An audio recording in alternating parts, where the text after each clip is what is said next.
มื้อนี้เฮาสิมาแกงหน่อไม้สดจากของฝากจากมาดามรุ่นเก่าเด้อจ้าแล้วเอามาให้เมื่อวานนี้เนาะเป็นหน่อไม้สดที่เราฝานแล้วเราเอาไปต้มแช่ช่องแข็งไว้จ้าพี่น้องก่อนอื่นมุกพาหมู่เจ้าออกมาเก็บจานางแล้วก็ชมสวนเล็กน้อยจ้ามาเคลียร์มุกเบิ่งดูพุ่นน่ะดอกหยาบยางจ้าพี่น้องมีแต่พวงงามๆเหลือแต่บ่ทันได้สุกจ้าเดี๋ยวสุกมุกสิมาอัปเดตตอนสุกจ้าพี่น้องโอ้สมแขวสิคนพริกผงไปจ้ำกินเล่นอยู่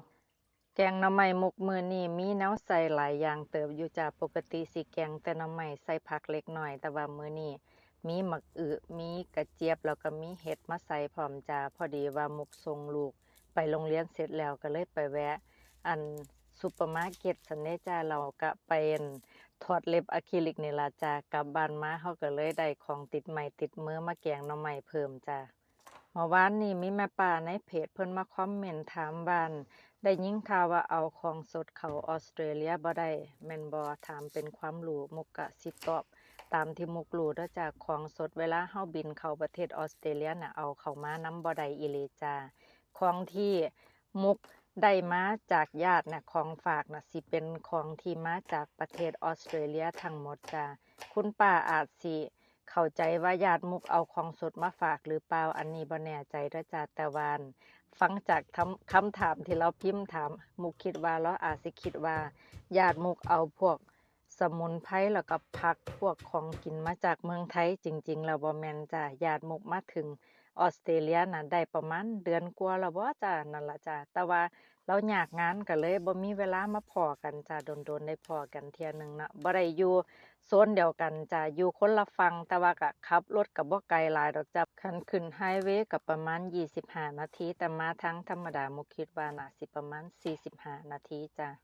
พวกสมุนไพรแนวใดคันหายากๆหาบ่ได้มุกก็สิสอบถามญาติมุกก่อนจ้ะเพราะว่าเลาสิมีหมู่กลุ่มคนไทยที่อยู่ใน Brisbane น่ะจ้ะญาติมุกก็สิไปเอาจากบ้านเพิ่นมาปลูกซั้นเด้จ้ะแล้วมุกก็ไปเอาจากบ้านญาติมุกมาปลูกต่อจ้ะ ญาติมุกเราอยู่นี่มา20กว่าปีแล้วจ้ะแล้วก็สิมีกลุ่มหมู่คนไทยที่เพิ่นไปมาหาสู่กันประจำจ้ะถึงได้เอิ้นว่ามาดามรุ่นเก่า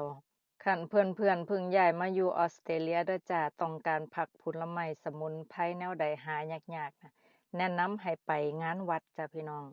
เวลามีงานวัดเนี่ยเขาสิมีของแปลกๆของที่หายากๆจ้ะเพิ่นสิเอามาขาย มุกได้ต้นยานางมากะจากวัดไทยนี่แหละจ้าพี่น้องต้นละ30เหรียญซื้อมาต้นหนึ่ง